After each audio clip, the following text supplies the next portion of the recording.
So it's 4:30, everyone, and I would like to welcome you to our agenda review session, followed by an executive session for the governing board. What I want to remind everyone is, once again, we're live captioning our meeting. So please look in the chat window of our WebEx meeting where you'll find a link. Please click on that link to open a web page with the live captioning if that's what you choose to do. The other piece, and I should probably alert Ms. Bittersmith to this, if the wind that's going through my neighborhood continues and I lose Wi-Fi connection, I will certainly work hard to get back on, but Ms. Bittersmith, it'll be yours. So if there's any huge gap, just feel free to keep moving. The other piece before I get into calling us to order is we had discussed on occasion that we might take different approaches to our agenda. So what I am going to do when we get to the actual consent agenda items is ask if people have any questions about any particular item or any statement. And we're going to try that this time. I think I had mentioned that as we came back and reconvened in August, we would try a couple new things, and that will be one of them. But before I call us to order again, because it's not listed on our agenda for an item, I want to acknowledge that the last couple weeks have been difficult for the district because, as you know, the district experienced a loss of a very significant staff member. And I know that throughout the district, this happens at individual colleges, and people throughout the district are honored in their unique way. But our loss of Darcy Renfro impacted all of us throughout the system, including the governing board with whom she worked quite a bit. So I want to acknowledge a woman of grace, of dignity, of intelligence, of humor, who walked with us through a lot of the activity that we have done on behalf of the students throughout the district. She was a colleague, a friend. She was a sister, a daughter, a wife, an aunt, and to probably the one most of us acknowledge the most is she was a mother. So her loss has impacted many people, and as evidenced by the tributes that have been made. And as all of you know, there will be a public memorial recognizing her life and celebrating her life this Saturday. But in reflection on Darcy, there have been a lot of anecdotes that have come through. Some are being put into written form for her daughter and her family, and some are just being expressed online or as colleagues gather. There's a chuckle here, a tear there, a remembrance as people recall instances or opportunities and engagements with Darcy. So let me take you to one place on that. We don't have a work session this evening. And as you know, since I've been kind of leading the pack here, we've mostly on work session days done a song to either welcome us to the meeting or to acknowledge some piece of work that we're going to be doing. Whenever we would come down to a government affairs presentation or whatever, and I would say to Darcy, oh, hey, we need a song, she never hesitated. She liked music, she loved singing, she liked rock and roll, and she'd often chuckle and then we'd have a song. But there is one particular anecdote that I think will resonate with folks to be shared in that space. And then we don't have a work session. I'm going to ask us to have comment on this. It's tied to a song. So for that anecdote, I would like to ask Lauren Armour to tell us about this anecdote and identify a song for us to reflect on with Darcy. So Lauren, are you present? I am. Can you hear me? I can, but it would be great if you could speak up a little bit louder. Absolutely. There you go. Darcy is a person who was never, a joke was never far from from Darcy's lips. And so I think having a little bit of levity here is the appropriate thing and what she would have wanted. And so in that vein, I will share a story from Darcy and all of our friend and colleague Fred Duvall that he wrote to me to collect for her daughter Ava. He writes, while Darcy was working for Governor Napolitano, we attended a summer meeting of the National Governors Association. Typically, the Saturday night of the conference is a casual social event and often featured a major musical group. At this event, we enjoyed a performance of REO Speedwagon. They concluded early, and most guests were still in attendance, so a group of Republican governors spontaneously assembled a band with Governor Huckabee on bass, Governor Huntsman on drums, and you can't remember exactly who else, but quite the collection. They were, frankly, pretty darn good. It was driving the Democrats crazy that we were being outclassed.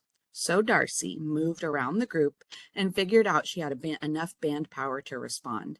And when the GOP team had finished, she took the stage and led a terrific rendition of Mustang Sally, backed by Democrat compatriots. She stole the night. And I just love that story. And I think it speaks to exactly the kind of joy that Darcy brought all of us. And yeah, we're going to miss her a whole lot.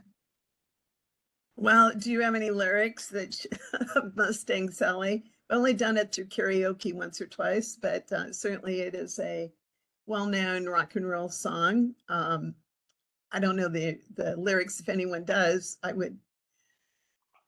Anyway, I guess it's kind of Well, irrelevant. I think a fitting one is you better slow that Mustang down. You've been running all over the town. Darcy was never one to hit the brakes. She was always on the go, even when she was forced to sit still. Her mind was turning. So I think that's as close as we get to a fitting lyric in this particular Yeah. song. But Well, thank you so much for sharing that.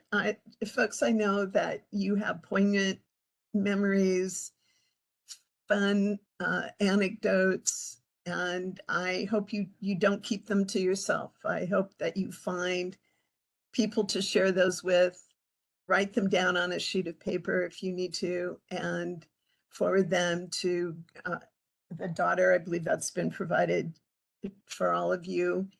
The last comment is the Maricopa Foundation has started an endowment with attached to Darcy's name, the Darcy Renfro Memorial, I believe it's called. And Brian, if you're on, can you, excuse me, Mr. Speaker, if there's some way you could describe what that endowment is intended to do? Yes, thank you, President Sullivan, governing board members, and CEC and guests. The endowment is focused on workforce and public policy, and it will provide scholarships and supports to students. We have sent a letter out to various groups that have worked closely with Darcy and who are very interested in contributing to this endowment. It will speak to her years of service and education, and it will give students what they need in perpetuity to advance that. So thank you for the opportunity. Thank you. And do you have a link that you want to share or just Yeah. read it out loud? Yes, there is a QR code and a link that we can share. If you want me, what's the easiest way to do that? Probably to, I go know ahead. I sent a letter to Elsa earlier today with that information. Let me. Okay. Well, yes, then we'll, okay, great. So folks, if you would like a link to that, if you can't find it anywhere else, let Elsa know and we'll make sure that you get that. So that's where we'll leave this. It's been a somber few days, collection of days. And the one thing that I can share from my perspective is two things. When I last spoke with Darcy, which wasn't too long ago, there were two things that were really on her mind. One was the district and talking about coming back and what she would do and leading and what her interests were and how this she wanted to continue to work with us to support students. I think both of us knew we were lying, but as I said, great, that's what I know you'll come back to do. But moving on from there, the other piece was her thoughts about her daughter. And those are two things that I think really stand out is her commitment to the district, her commitment to her students, her dedication to education, her dedication to policy that supports higher education and workforce development. And then certainly the celebration that she felt inside about her daughter. And so with that, I want to thank you, Lauren, for sharing your story. I will never listen to Mustang Sally in the same way. And probably there are many people who were at that conference who will never do that as well. Thank you, everyone, for allowing us the time to remember Darcy at this moment. So from there, I'm going to move us on, take some deep breaths. And at this time, I'm going to call to order the agenda review meeting of the Maricopa County Community College District Governing Board of September 12, 2023. Today, we are going to review the agenda for the September 26, 23 board meeting. For the record, I'm going to call roll call vote of board members, starting with our student trustee, Mr. Burnett. I'm present. Thank you. Ms. Bittersmith. Here. Thank you. Ms. Butler. Present. Thank you. Ms. Davis. Here. Thank you. Dr. Narini. Present. Thank you. Ms. Smith. Present. Thank you. Dr. Thor. Present. Thank you. My present, all board members, including our student trustee, are present for our agenda review. So as I've stated, we're going to move through the agenda review with this, changing it up a little bit. We are expected to have a work session on that evening beginning at 5:30, and we will go over the proposed Maricopa Community College District legislative agenda.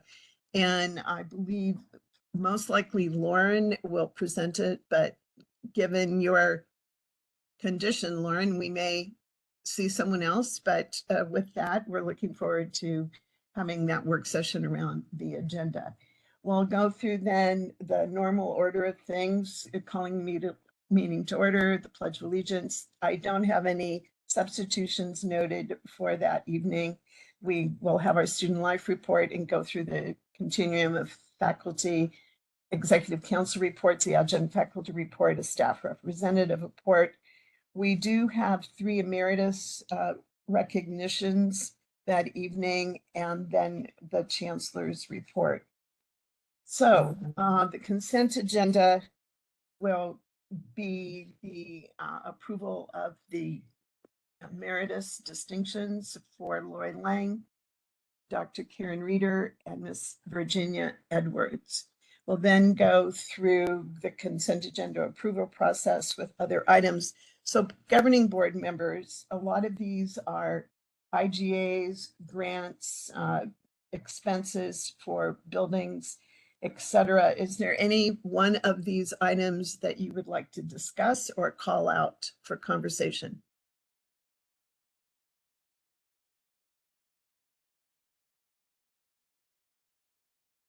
Okay, I'm assuming that means Sullivan? no. Yes, go ahead, Dr. Narini. I do have one. I think it's item number 13. Okay. The approval of a 2-year extension of the PACBAC artificial intelligence tutoring service. That's the one. Okay. And your Yeah, I'm just question? curious. Yeah, I'm just curious. Last month, we approved a $400,000 account with BrainFuse to do some tutoring in itself, a writing lab, critical academic skills, practice tests, and so that sort of thing. So I'm wondering how this $208,000 is going to help enhance what we approved last month with 400,000. I mean, it looks like they're Thank you. both doing tutoring of some sort. So I just want to see how they're working in concert with each other. Thank you. Dr. Gonzalez? Yes, President Sullivan, Dr. Narini, I'm going to ask Ms. Bettina Salas, and Vice Chancellor and Provost of Academic and Student Affairs to weigh in on that. Thank you.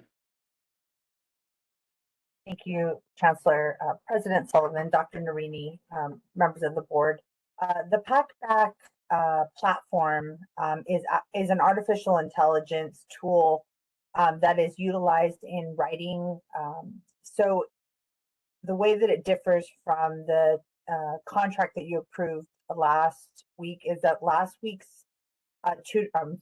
month's tutoring contract was specific to online tutoring services provided by people directly to students. This PackBack tool is a digital tool that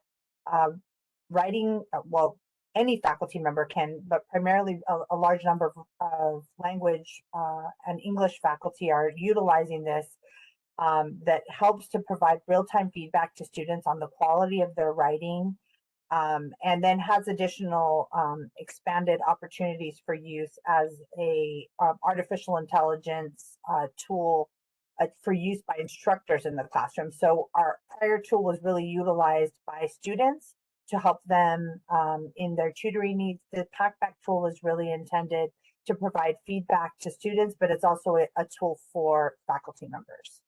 So if there's any other questions, I'm happy to answer them. Yeah, no, that helps. That this is more focused for faculty instead of the students. I'm just wondering if there's any of these programs that could incorporate both and save us some money and save the students some money, because it seems to be a little bit of duplication, as well as the duplication that's happening on the writing centers and some of the other individual campus efforts for tutoring. Thank you for that, Dr. Narini. We'll continue to look for opportunities to combine, when applicable, to combine and look at vendors who would provide a comprehensive kind of set of tools as we look to the future. Thank you. Thanks. Thank you, Dr. Rini. Board members, are there any other comments or questions, any other item you wish to have clarified or discuss with our staff? Well, of course, I have another one. That's perfectly fine. Go ahead. Well, it's the fees, and of course, the fees are the fees. And I've got a list of questions I'll be writing up tonight and sending out instead of taking our time here to ask them about that. But I wanted to commend Scottsdale for lowering their fees on their psychology classes, and more important, for South Mountain for not submitting any fee increases. So congratulations to both of you. Thank you. Thank you, Dr. Narini. Board members, any other comments? President Sullivan, Yes, Ms. Bittersmith. just a follow-up to Dr. Narini's questions. I'm going to presume that the answers to his questions will be sent to all of the board members, correct? Yes, the answers would be scribed and then sent to Elsa, and she'll send them out to all, or the board members, or they will come directly from Dr. or Ms. Salas. Thank you very much. You're welcome. Before I ask you, Dr. Gonzalez, if there's anything you want to draw to our attention, there's certainly, again, want to acknowledge the good work of the district. There's a lot of continuing grant monies. There's new grants that are noted in here. And congratulations to everyone who's both written and received those grants. There's also comment on dual enrollment. So those are good programs that we continue to promote, the TRIO program. And then there's also other software things to acknowledge and new vendors or continuing vendors. The item I had just very briefly was item 19, the approval to lease a sub parking lot at Phoenix College downtown. So in the name of Mrs. McGrath, who was our board member previously, I want to ask if they're subleasing the parking lot, is there any need for parking for the people that are in that building? I don't know who can answer that question. Mrs. Sullivan, this is Kim Granillo. I can try to answer that question. Please. So, because I did ask that question because I wanted to make sure we tried to capture that, but no, at this point in time, this is not a parking lot that staff or faculty or students depend on for that facility. So they do not anticipate any issues in that space. Okay. Well, thank you. And Mrs. McGrath's honor, I felt I needed to ask that question. So thank you. Again, board members, I'll make a last call for any questions for you. And Dr. Gonzalez, I'll also ask you as follow-up, do you have anything or does your staff have anything that we would like to have our attention drawn to? No, thank you. Appreciate the opportunity, Mrs. President Sullivan. Sure. All right, so that will be the item, those items will be up for approval next, the 26th. Then we'll move to non-consent action items. We will have the second read and adoption of governing board policy changes to 4.9 board committee structure, which we briefly talked about last time. Do you have any other comments or questions on that item?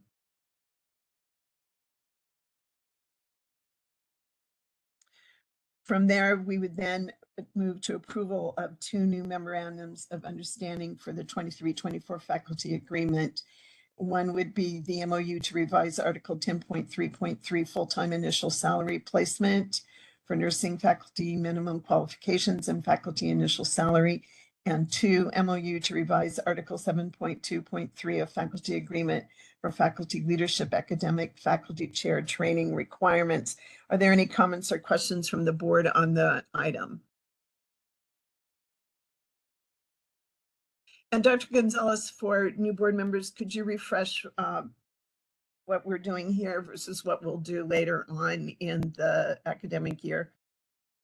Sure, President Sullivan. So MOUs come forward whenever we discover that there may need to be a temporary change in the faculty agreement. And it's an agreement, the MOU is an agreement between the faculty and administration.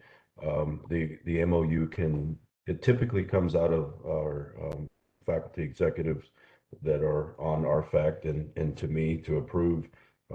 They're always run by members of the cabinet and of course our president's council to ensure that there's collaborative agreement and support for these MOUs. And as I said, there's a temporary state to them until there's an opportunity for the RFAC to take these under consideration and eventually likely become policy change that the board would then get an opportunity to review and approve at the end of the academic year. Thank you. Board members, do you have any other comments or questions on any of that? Okay, then being none, we'll move on to the first read, governing board policy changes to 2.4 financial condition and activities. Dr. Thor, would you want to inform us a little bit more about that? Certainly, I'd be happy to. Board members will recall that at our last meeting, there was discussion about moving an amount of money out of the governing board contingency in order to support some of the background work being done around a possible initiative to address the expenditure limitation. We learned at that time that there was not a process in place to do this. So therefore, thanks to Vice Chancellor Granillo, who went back and did some research on the history of this item, at one time there was a chancellor limitation addressing the board contingency fund. So we're proposing here to, again, have a chancellor interpretation that indicates that if we want to transfer more than $50,000 out of the contingency, it would require board approval. That amount, under that amount, could be approved by the board president to address, smaller issues that might come up between board meetings. And if we have an emergency, the board president could authorize over $50,000, but that would have to be ratified by the board at its next meeting. I'd be happy to answer any questions. Thank you. Board members, are there any questions? Being none, Linda, it looks like you're up for them, excuse me, Dr. Thor. For Sure. the next two items. We're going to have a first read of new board policy 4.1 shared governance principles. You can explain what that is. And then the other one would be first read of governing board policy changes to 4.11 in wording of emeritus status. So take it away. Okay. The governing board on April the 26th of 2022 adopted a shared governance blueprint. And it seems that while, it's significant that we took action, that something as important as shared governance should be reflected in the board policies. So what's before you today is basically the introduction to the blueprint that was adopted on April the 26th of 2022. I'd be happy to answer any questions. Now, important, and I'm glad we are able to incorporate that into our policies. So thanks for your work on that. Mm-hmm. Next one. Continuing on to 4.11, awarding of emeritus status.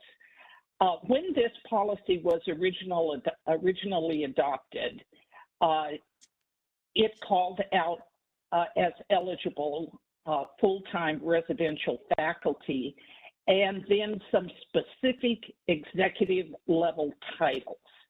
However, over the years, other executive positions have been added that were not included in this policy around emeritus status.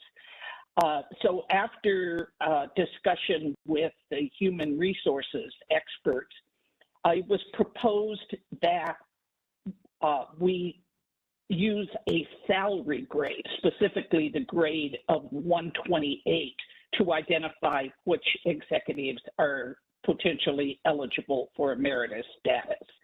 So by doing that, we would pick up associate vice chancellor, executive vice president, and so on. Also, the original policy said that you had to have 20 years of service to the district, 10 of which was in one of the emeritus eligible positions. So that meant that if someone spent, say, 5 years as a vice president and 5 years as a college president, they would not be eligible for emeritus status because it wasn't 10 years in one position. So this revision would correct that and would allow for emeritus status for a total of 10 years in classifications called out here. And then I think that's it. Those are the primary changes to allow for service in more than one position and to cover all the executives at 128 or above. Right. Thank you so much for that. Board members, do you have any questions on that item? Thank you, Linda, Dr. Thor, for making that happen and creating greater clarity, particularly in, as we've moved forward these many years. The other thing I would like to add around emeritus is not tied to the status or this board policy, but we are looking at other ways that we could do, that we could recognize and acknowledge the emeritus recipients to give them more opportunity to be showcased and also to celebrate with their families. So as we are looking at this policy and thinking through the emeritus recognitions, information will be forthcoming as well in another manner, but just wanted to comment on that since we're talking about emeritus. So board members, those would conclude our first reads, et cetera. Then we would move on to the monitoring reports, the budget analysis report for Fund 1 with the period ending 8/31/2023. Are there any comments or questions on that item? After that, there will be the governing board reports and a reminder of our upcoming meetings to acknowledge that, recognizing that, of course, we're going to have a work session on the 26th at 5, then the board meeting, and then we will move into the agenda review on October 17, 2023. It's a little bit out of the cycle that we've been working on, but a majority of the governing board members will be in Las Vegas at an association and community college trustee meeting, as will Dr. Gonzalez. So on the second Tuesday, therefore, we'll have agenda review on October 17 with the meeting following the next week. We are then going to be scheduling a work session on course fees, and I believe that'll happen on the 17th. We will have another executive session and then acknowledge that on the 24th, once again, we will have a work session. There's a lot of business to do these days, followed by the regular board meeting at 6:30. So that will be next week's meeting, or the 26th meeting. For the record, I will not be here to run the meeting. That will be Ms. Bittersmith, and I'll miss being with all of you, but I'm delighted that Ms. Bittersmith is available to carry on. A truly are there- frightening thought, Madam President. Yeah, I don't think so. It'll be a wonderful meeting. Board members, for the good of the order, and Dr. Gonzalez, do you have any comments on this agenda review, for this agenda review? Anything? It's an open. Any comments?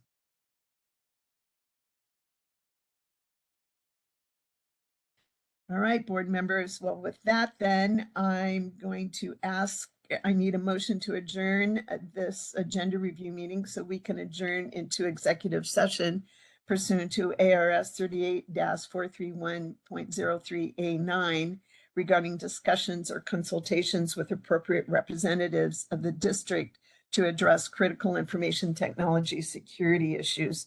So do I have a motion? So moved. Okay, don't all say it at once. I heard three voices. I'm going to go with, I think I heard you, Dr. Narini, first. And do I have a second? Second. Thank you, Ms. Bittersmith. All right. Is there any comment on the motion? Being none, all of those voting to move in on the motion, please vote by saying aye. Aye. Aye. Are any opposed? Being none, the motion passes. We will be moving into executive session. Board members, I'll be convening us in a couple minutes, letting everyone leave this current meeting and reconvene those who are in attendance for the executive session. And again, everyone, thank you for joining us this evening. I hope you have a pleasant rest of the week and enjoy cooler weather, perhaps. Anyway, thank you again, and we'll see you soon. Board members, I'll reconvene us in just a few minutes.